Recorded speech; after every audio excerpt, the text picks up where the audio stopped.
Viccet félretéve szeretnénk egy ilyen sorozatot csinálni, függetlenül attól, hogy mi lesz ennek az egész évnek a vége. Havi kiadásban jelenne meg, tehát nagyjából minden hónapot igyekszünk lefedni, és akkor a következő hónap elején kerülne ki nyilván az előző hónapból összevágott anyag. 2-3 megszólalóval feldolgozva őszintén azt, ami történik jelenleg Diósgyőrben. Ez a terv. Őszintén? Így van. Én nem akarok mellé beszélni, magyarázkodni se, és újra mutogatni se senkire. Szerintem ezt így kollektíven elrontotta az egész öltöző. Edzőstől, sportigazgatóstól, játékostól, másodedzőstől, videóelemzőstől, mindenki. És ebben én is benne vagyok. Nyilván nyáron, amikor visszajöttem, akkor nem az volt a fejemben, hogy mi a kiesés ellen fogunk küzdeni. Nyilván rá lehet húzni nem tudom, az edzőre, vagy a sportigazgatóra, vagy bárkire a szakmai stábból, de azért nagy részben ez a mi felelősségünk az, hogy mi kiestünk, ezzel mindenki tisztában van, nem szeretne senki bujkálni, vagy ilyesmi. Ha tényleg meg szeretnénk újulni szakmailag, meg egy új irányt venni, akkor nagyon sok változtatásra van szükség a stábban is.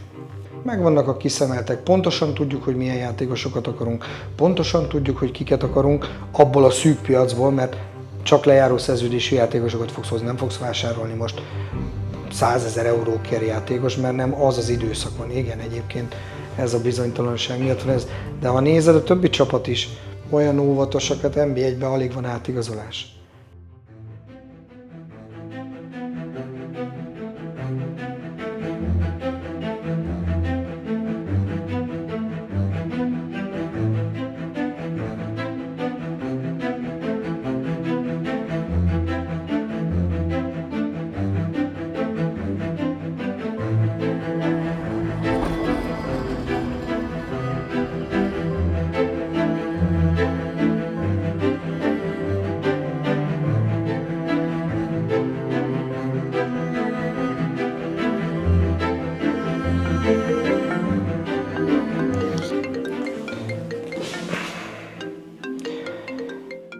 Ha a feleségem kétszer hív, azt fel kell venni, mert akkor baj van. De ha más kétszer hív, azt visszahívjuk. Mennyire stresszesek a napjaid? Hát eléggé. Vannak jobb napjaim, van amikor jól alszom, jó alvú vagyok, egy a lényeg, hogy ne kelljek fel éjszaka, mert akkor nem tudok visszaludni, mert jár az agyam. Figyelj, azt kell, hogy mondjam, hanyadika van? Júni 19, egy hónappal ezelőtt sokkal stresszesebb volt. Azért ott a külföldiekkel szerződésbontás, magyarokkal szerződésmódosítás, a magyar játékosokkal, közben különböző hírek, fals hírek, nem fals hírek. Hát voltak nehéz napok, de figyelj, most jobban érzem magam, amióta elindult a munka, mert hát végre futball van. Volt-e káosz? Mit vettél át, mit örököltél meg akkor? Figyelj, káosz amúgy inkább letargia volt, meg letargiában adódóan meg szét voltak a fejek. Ugye elküldték a sportigazgatót előtte, edzőváltás, rossz eredmények, az új edzővel is rossz eredmények. Közönség. Mit csinálsz? Volt eszembe, ugye van, volt eszembe, volt egy akciótervem, hogy mit kell csinálni. Az első az volt, hogy eldöntsem, hogy maradunk-e a Nebojsával, vagy nem. Úgy voltam vele, még egyszer edzőt váltunk, hát így is egy cirkusz az egészet, akkor még egyszer bíztam a Nebojsában, de nem tudtam elősen ezt megállítani.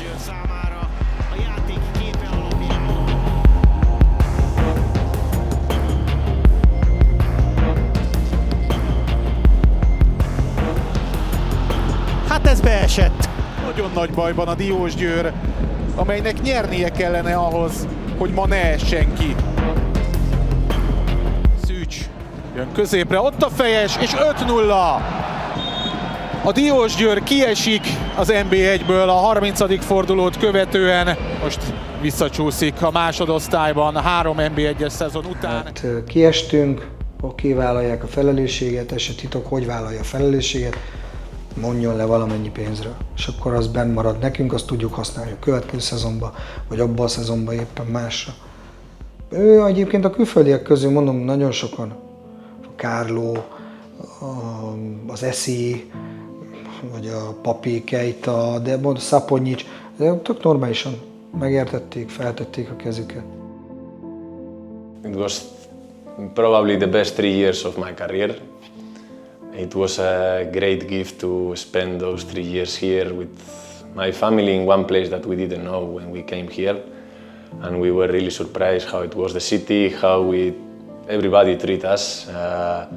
As a foreigner, it's not always easy to be in one city like this one, that we can say that is not a big city in a European country. But we felt the love since the first moment, my family, even me, any bad words for us when we were walking, especially when we went through the bad situation in the club. So just I can say thank you for everything. I will follow you. We will keep in touch with everybody here in the club, coaches, staff. Also I want to say thank you to Richie, because he did everything so easier in this moment. Because it was not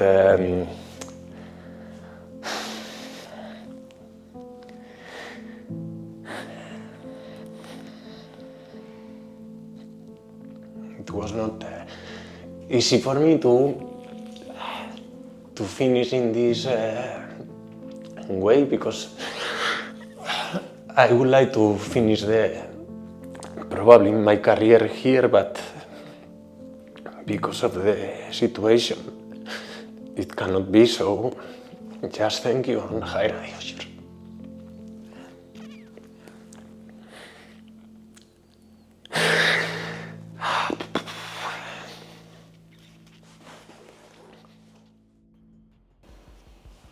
Akik voltak szerződéses magyarok közül, ővelük azt gondoltam, hogy könnyebb lesz. Majd aztán rájöttem, hogy nem is olyan könnyű ez. Hát a stábnak elmondtam, hogy ugye a játékosoknak is mondtam, hogy elfogyasztottak 2 edzőt, egy sportigazgatót. A stábnak is mondtam, hogy mit voltatok, végignézték az egészet. Most volt olyan stábtagunk, aki már régen itt dolgozott, és nekik elmondtam, hogy nem szeretnék velük együtt dolgozni, nincs velük bajom. Emberileg, főleg, szakmailag sem, de mondtam, hogy ha tényleg meg szeretnénk újulni szakmailag, meg egy új irányt venni, akkor nagyon sok változtatásra van szükség a stábban is. A Kazint Barcikát egyszer sem tudtuk megverni, akkor igazából semmi helyünk nincs az első osztályban, azt gondolom. Szóval igen, nagyon rosszul alakult ez a szezon, és nem lehet ezt semmi másra fogni, csak arra, hogy mi nem végeztük jól a munkánkat, nem tudom, nem edzettünk jól, valahogy nem volt meg a csapat, az edzők között az összhang, és ez pontosan kijött a végén, hogy sajnos teljesen megérdemelten kiestünk. Van néhány ember azért, akinek adok a véleményére a futballban. Volt, aki azt mondta, hogy szerintem még korai. Bennem is volt egyébként ilyen gondolat. Debrecen meccs, ugye egy esti meccsünk volt, évfél körül csörgött a telefonom. Hozzáteszem, hogy már előtte megemlítette, így fél mondatban, hogy ha kiesünk, akkor készülj. De hát nyilván ezt az ember egyik fülén ki, a másikon be, mert én akkor úgy gondolkodtam, hogy jó, hát nehogy már benn fogunk maradni, az utolsó szalmaszál, meg fogjuk venni a Debrecen, kész. Nem is akartam ezzel foglalkozni, nem is vettem annyira komolyan ezt a dolgot. De hát a mérkőzés után csörrent a telefonom, és hát hívott magához Ricsi, nagyon közel lakunk egymáshoz, 4 körül, és mondta, hogy mondta a kedves feleségének, hogy töltsen már nekem egy pohár alkoholt, jól emlékszem rumot, úgyhogy én nem vagyok egy ilyen nagy rumos. És kérdeztem tőle, hogy mi van? És akkor mondta, hogy na, most kocintunk, gratulálok, te vagy a vezetőedző. Úgy alakult ki, hogy oké, akkor van egy vezetőedző. Mindegy, hogy hívják. Nekem nagyon fontos volt az, hogy olyan emberek alkossák a stábot, akik pontosan tudják, hogy mit jelent ez a klub, mit jelent ez a címer nekünk. És azt szerettem volna, ha lenne egy nagyon erős, szakmailag nagyon erős és motivált szakmai stáb. Szóval az Icsó Zsoltira esett a választásom. A Zsoltit láttam, hogy mennyire szorgalmas, mennyire céltudatos, mennyire akaratos, és mennyire nyerőtípus. Nagyon fontos, hogy egy nyerőtípus legyen. És nagyon jó taktikailag. Tehát a Zsolti egy időben megmutatta azt, hogy pontosan tudja, hogy kell tönkretenni egy ellenfél játékát, mondjuk az akadémián, de az elmúlt szezonban megmutatta azt, hogy saját játékmodellel hogy kell játszani. Hát kell a stábba egy videóelemző. De nem szerettem volna olyan videóelemzőt, aki csak elemzi az ellenfeleket, meg elemzi mondjuk a saját meccset, meg összevágja, hanem meg olyan ember kellett, aki mint egy pályaedző dolgozik. De nekem egy olyan ember kellett, aki meg a 2026 futballjában teljesen tophon van. És akkor így jött a Laci, Simon Laci. Mi dolgoztunk együtt korábban Barcikán, és azt is elmondom, hogy például nem volt a legjobb a kapcsolatunk. Nem tudom miért, nem volt olyan jó. De azért ők nagyon jó szakember. Hiába dolgozik a válogatottnál, a Rosszinál, nagyon elismert szakember, nem könnyű fiú, viszont jó karakter. És akkor megint úgy voltam vele, hogy házon belül vannak nagyon jó szakembereink. Anákati már fent volt a felnőtt csapatnál, viszont nekem szükség volt a stábba egy olyanra, akinek ugyanúgy van komoly futballtapasztalata, mint a Takinak, tehát hogy legyen még egy ilyen, illetve hogy tudja, hogy kell nyerni. És ez egyértelmű volt, hogy a Dobi. A Dobi feljutott a Barcikával ugyanúgy, mint a Laci. Tehát mind a ketten tudják, hogy kell az MB2-t megnyerni. Már nyertek MB2-t, tudnak nyomás alatt dolgozni. A Bakó Boti marad a stábban, ugye adatelemzőként segítette az első osztályú stábnak a munkáját. Most továbbra is adatelemzőként dolgozik a másodosztályban. Nyilván a scoutingban is segít nekünk az elemzésekkel, illetve a mérkőzéseknek a adatainak a feldolgozásával. A Boti egy nagyon tehetséges fiatal szakember, úgyhogy ő továbbra is velünk maradt. És akkor kapusedző. Oké. Nem akartam több embert az akadémiáról, és akartam külsős tudást. Hoztam a Simon Lacit külsős tudást, de szerettem volna még egy külsős tudást. Hát a Soma az megvédett ugye itt a felnőtt csapatban 2000-es évek elején. És akkor utána jártam a Somának, csak jókat hallottam. Volt olyan, aki azt mondta, hogy figyelj, ez a fiú 5-8 éven belül a válogatott kapusedzője lesz. Elmentünk, felhívtam, elmentünk Takival, felmentünk Pestre, találkoztunk, beszélgettünk, és akkor mondtam, hogy ez a fiú kell nekünk. Lassan ment a megegyezés, és nem a pénz miatt, hanem sok ilyen apró dolog miatt. És már volt olyan pillanat, amikor majdnem nem sikerült megegyezni. De azért itt nem csak mindig annyi, hogy most 2 forint a fizetésed, vagy fél forint a fizetésed, hanem azért van több dolog, amiben meg kell, hogy egyezzél. Somával nem volt könnyű, nem adta könnyen magát, de végül sikerült megegyezni, és nem csalódtam. Egyáltalán nem csalódtam benne. Tudjuk azokat az elgondolásokat, azokat a szabályokat az öltözőbe. Egy klub kultúrát akarunk kialakítani, hogy mi a Diósgyőr szerintünk. És keretek közé próbáljuk őket rakni. Tök egyszerű példa. Étterem. Nem papucsba mész be. Tiszteld meg az étterembe dolgozókat, hogy felhúzol egy zoknit, egy cipőt, nem strandra mész. Vagy eddig 1 órával edzés előtt kellett érkezni a játékosoknak, most már 1,5 órával minimum. Minden nap videózunk, minden nap adunk nekik feedbacket, megnézzük, hogy mit hibáztunk, és nem csak a pozitív dolgokról beszélünk, azokat persze, azokat könnyű meg, nem, negatív. Tudom, hogy pszichológusok szokták mondani, hogy úgy kell tálalni, hogy jó, rossz, jó, ez a hamburger effektus. Hát nálunk most jelen pillanatban rossz, kicsi jó, rossz. És már ott is látszott, hogy ő valami változást próbál hozni, tehát nem az, hogy ugyanaz, mint ami eddig volt. Most itt nem a formációra vagy a nem is tudom, taktikára gondolok, de alapból így a mindennapokban egy profibb lett így a dolog. Tehát amit csináltunk edzésen, akkor az másnap meg lett mutatva, hogy figyelj, jó, hogy ezt csináltad, de nem ezt kérem. Tehát, hogy teljesen más kell csinálnod, te ide fussál, te ide menj, hogyha ő ide jön, akkor... Tehát megpróbált egy kicsit minket megtanítani arra, hogy így együtt gondolkodjunk, együtt legyünk, és egy dolgot gondoljunk a futballról, mert fontos, hogy ezt a 11 játékost ezt össze kell gyúrni, hogy mindenki ugyanazt gondolja. És már akkor látszott, hogy ő egy ilyen folyamatosan pörgő személyiség, aki mindent meg szeretne mutatni, aki folyamatosan videózna, aki hogyha azt mondja, hogy jó, ez most egy laza edzés van, mert 2 nap múlva meccs van, és csak egy 50 percre megyünk ki, akkor egy 1,5-2 órán belül be is fogunk jönni, mert még annyi mindent meg akar mutatni, a szögletek, a nem is tudom, mindenféle védekezési formációkon át, tehát mindent nagyon alaposan szeretne megmutatni. Voltak itt olyan edzők, akiktől tudtunk tanulni professzionalizmusba.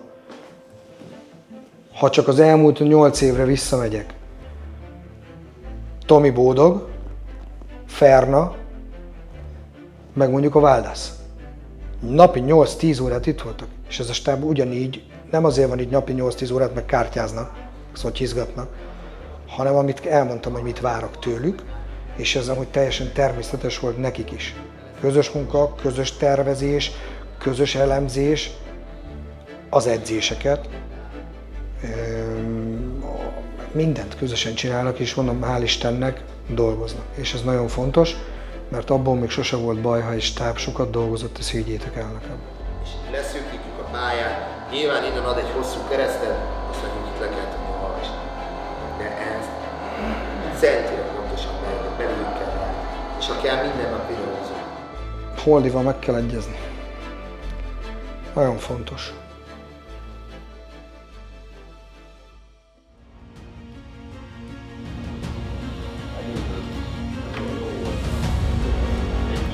Ugye vizsgálatokkal, tesztekkel telt ez a mai nap, ahol megnézték, milyen fizikális állapotban vagyunk.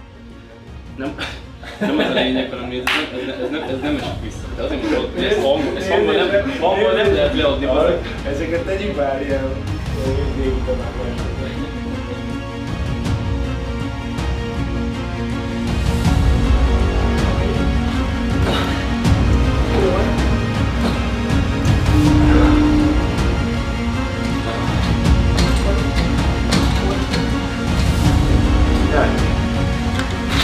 Köszönöm szépen!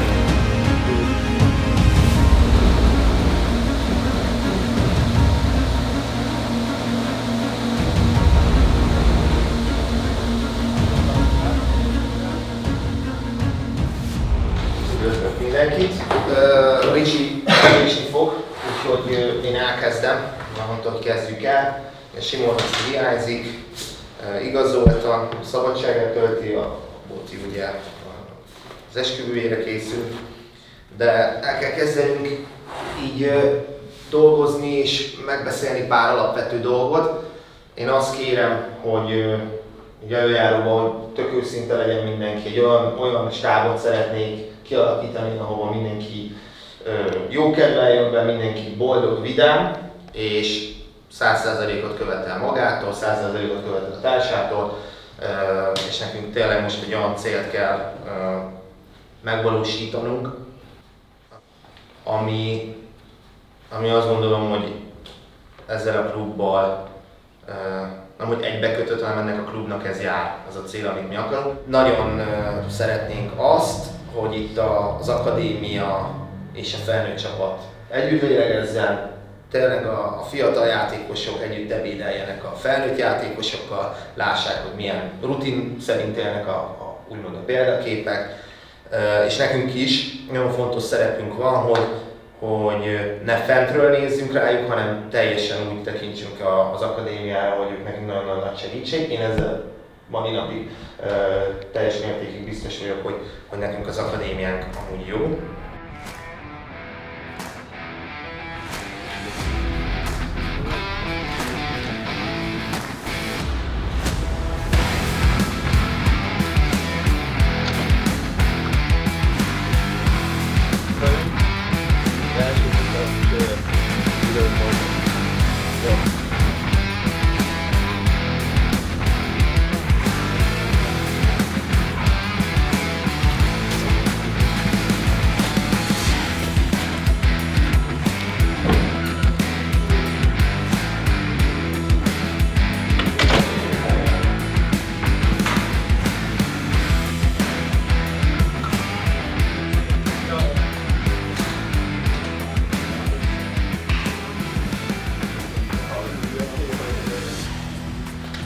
Rövid leszek. Azért állok itt, mert új ember érkezett a klubhoz. Ismerjük egymást. Ismerjük szerintem egymás gondolatait is. De még jobban meg kell, hogy ismerjük egymást. Nem fogok mellé beszélni.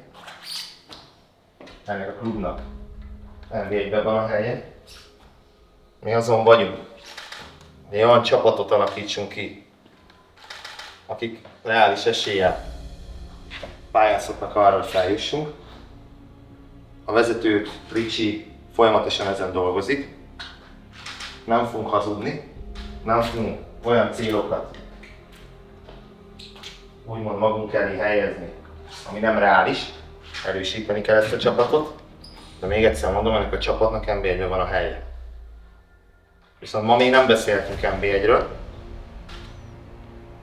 Az NB1-ben nem úgy fogunk feljutni az utolsó 5 fordulóba, amikor a körünket ránk, aztán imádkozunk. Az NB1-ről akkor kezdhetünk el beszélni, ahogy beléptetek ide. Az öltözőbe, pályára, és innentől kezdve azt akarom, hogy mindenki így gondolkodik. Rengeteg csapat pályázik erre. Az NB1-nek nem a címer, nem a klub, nem a stadion fogja kiérdemelni, hanem az itt ülő emberek. Ti. Egy dolgot ígérek, kibaszottul igazságos leszek, és őszinte. Aki fejlődni akar, annak segíteni fogunk. Aki csapatba gondolkodik, és a csapat egységet helyezi előtérbe. Ezt kedvünkre öleljük, és tényleg a végsőkig küzdünk érte, és mi mindent meg fogunk tenni így, stábban együtt, hogy ti sikeresek legyetek, hogy mi sikeresek legyetek. Viszont ehhez tényleg azt kell, hogy kibaszott egységes öltözőt kell csinálni. Egy valamiből tényleg nem engedek, az a mentalitás. Lehet szarul játszani, lehet szarul edzeni, lehet szarul aludni, lehet csomó mindent szarul csinálni, de mindig úgy kell gondolkodnotok magatokról, hogy ti, nektek megvan a célotok. És ezért mindent be kell állítani. Minden egyes kibaszott pillanatot. Ez az otthonotok, szépen kialakítjuk az öltözőt olyan, hogy nektek minden kényelmesebb legyen, minél otthonosabb legyen,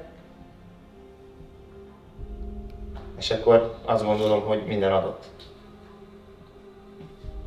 Meg kell döglenünk egymásért az edzésen, a meccseken, és akkor tudom, hogy sikeresek leszünk.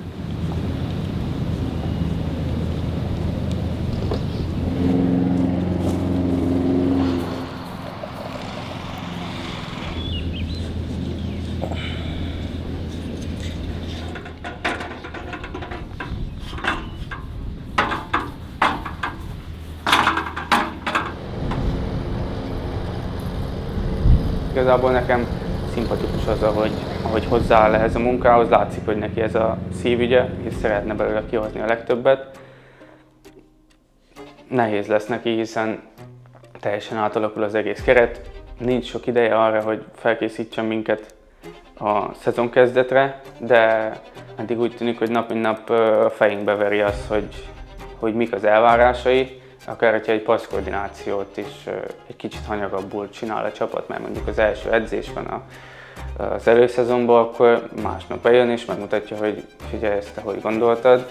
Hát ez túlzási kellemes első hét, bár hozzáteszem, hogy én szeretem a melót és hogy csak keményen dolgozunk, de ez meg is van, úgyhogy jól vagyok, köszönöm, de azt nem mondanám, hogy kellemes, de napról napra nagyon keményen dolgozunk.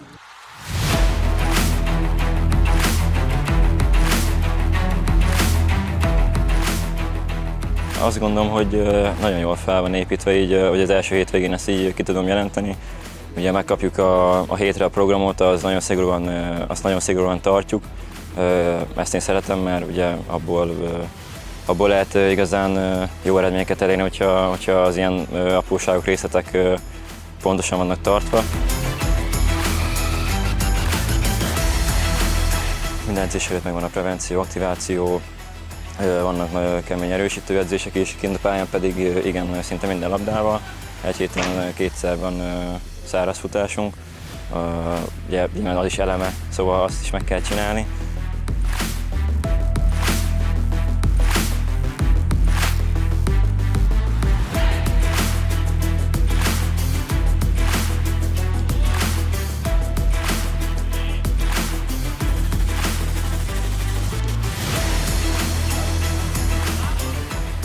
Van már kicsi taktika, de nyilván most még elsősorban a kondíción, az erőnléten van a hangsúly, de mondom még egyszer, hogy már taktikai elemek is bele vannak csempészve, hiszen nulláról kell most valamit felépíteni, amire 6 hét van, úgyhogy igen, én is azt gondolom, hogy ezt már az első héten el kell kezdeni.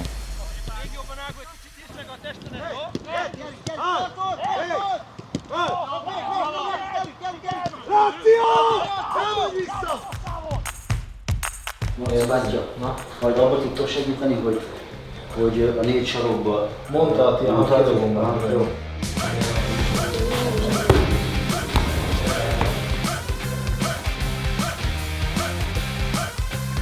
jó.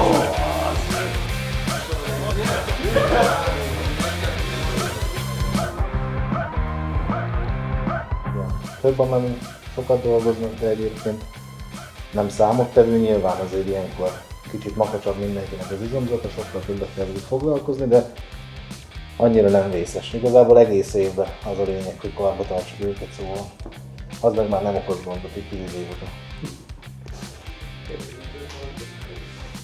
Nagyon szeretek itt lenni, ez a kedvenc klubom. Remélem, hogy itt lehetek még sokáig, majd valahol a stadion környékén temessetek meg.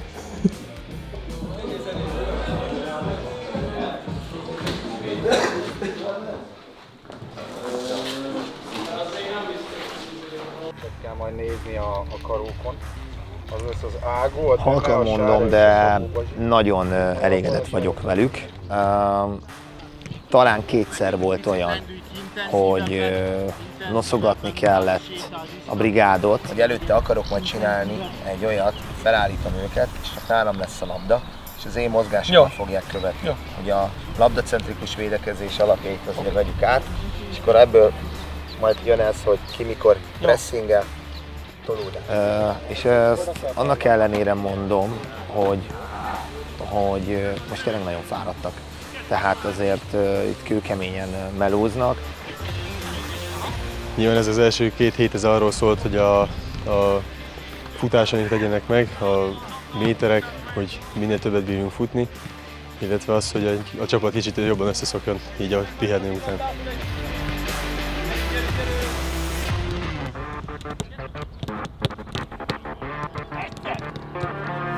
Jobbra nyitunk le! Egyszer!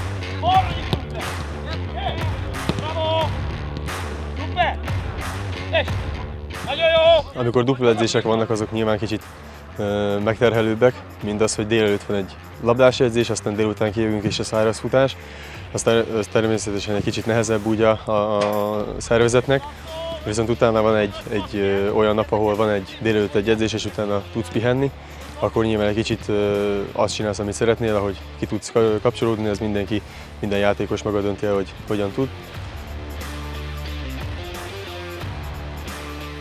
Aztán annyit tudnék mondani, hogy ez a felkészülés nyilván ez erről szól, hogy próbáljuk meg minden jobb állapotban lenni majd a bajnokságra.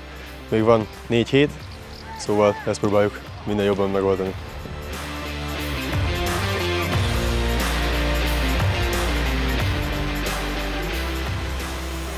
akkor itt lesz a bemelegítés, de a bemelegítés előtt Joel itt ezen a részen nyugodtan csinál meg ezt a labdaérzékelés gyakorlatot.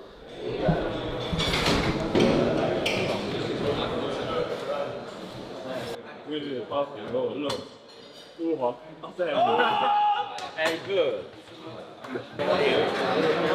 Én is így voltam, hogy lehet, hogy rámenni mindenki. Hát a két érkezőt, ugye a Babinski, a Molnár Gabi. Babinak nagyon örülök, mert sokat látunk benne, egy nagyon motivált játékos, akiben szerintem komoly potenciál van, egy kicsit későn érő típus, azt tapasztaltuk, ezt kaptuk róla. Nagyon gólérzékeny, extra gyors, és most, ahogy megismertük az elmúlt 2 hétben, nagyon jó melós fiú. Gabihoz én ragaszkodtam, Molnár Gabihoz volt azért volt azért, ha nem is nem egyetértés, de a beszélgetéseink a stábban róla. Én döntöttem, mondtam, hogy ilyen képességű játékos nem fogunk találni. És azért azt hozzáteszem, hogy Gabi rendkívül korrekt volt, mert olyan szerződést kötöttünk, amivel azt mutatta, hogy itt akar játszani. Tehát volt neki azért sokkal jobb ajánlata ettől az MB2-ből, mert mondta, hogy neki ez nem ér annyit, hogy itt akar játszani. Nyilván dolgoznia kell normálisan, de dolgozik is normálisan, úgyhogy én azt gondolom, azért nagy érték.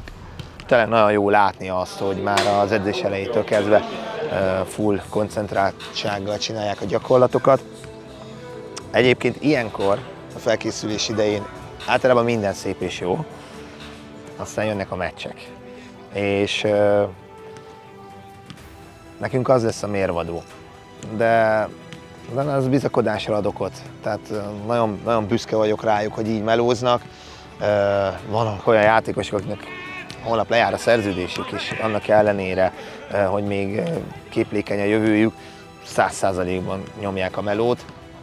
Úgyhogy most még minden jó, azért dolgozunk, hogy ez így is maradjon, és tényleg most, hogy majd elkezdődnek az edzőmérkőzések, türelmesek vagyunk velük, mert nyilván még csak így sejtelmesen foglalkoztunk a taktikával. Meglepne, hogyha holnap minden klappolna. Néha jó az, hogyha vannak hibák, mert utána azt mi hangsúlyosabban ki tudjuk javítani, viszont minden edzőmérkőzés meg akarunk nyerni. Tehát ezt már elmondtam a srácoknak, hogy ez nem arról szól, hogy mi most kimegyünk, aztán focizgatunk hullafáradtan, nem, hanem kezdjük el a győzelem ízét megízlelni, ezzel a mentalitással lépünk pályára, úgyis, hogy tudjuk, hogy egy szlovák elsőosztályú csapattal fogunk játszani, akik remek szezon zártak az előző szezonba, tehát biztos, hogy nagyon nehéz dolgunk lesz, de fáradtak leszünk, de remélem, hogy baromi motiváltak.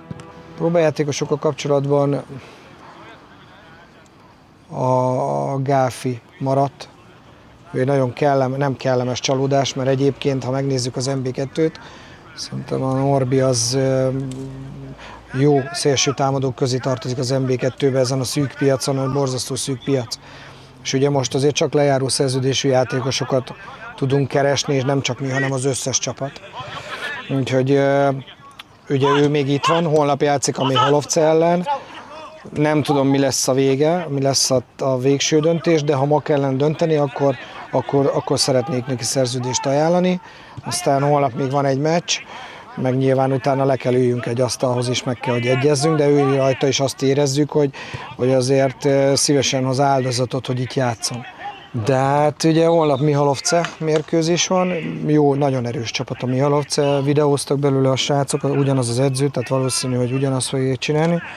De itt a hétvége legnagyobb feladata nem a Mihalovce meccs, meg nem a nagy meleg túlélése, hanem lezárni a Holdinak meg a Demeternek az ügyét. Én ezt mindig hangsúlyozom, hogy nem az a lényeg, hogy hol edzünk, hanem az, hogy hogyan edzünk, és amúgy itt minden körülmény adott ahhoz, hogy mi jó munkát tudjunk végezni, és még egyszer mondom, az edzések minőségén van a fő hangsúly, de szeretnénk azt, hogy minél többet együtt legyen a társaság. És az a hét, ez kb. Mini edzőtábor volt, tehát amikor napi 2 edzés volt, akkor a játékosok a 2 edzés között bent voltak a kollégiumban. Ugye most még az akadémisták, a kolisok még nincsenek itt, úgyhogy nyugodtan tudtuk használni. És ma pedig majd jön a Bús Miki, a csapat pszichológusa, csinálunk vele egy közös programot. Legtovább volt, legtöbb ideig volt sérült. Jó, írjatok egy nevet, jó, mert mondom a következőt. Az idő is számít. Legtöbb volt lőtte. Jó, de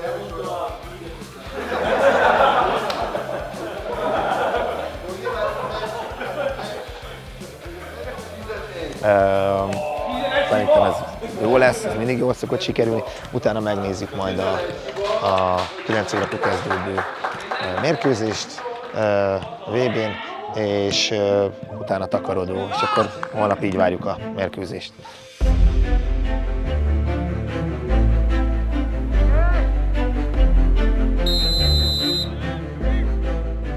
Így állunk, szerintem nem állunk rosszabbul mondjuk, mint a 14 MB2-es csapat, 15. A Kecskemét most szerintem jobban áll, mint mi. Igazoltak 3-4 komoly igazolást MB2-ben. De azért továbbra is azt gondolom, hogy nekünk van a legtöbb MB1-es meccs a keretünkben. És ez nagyon sokat számít, és nagyon sokat fog számítani.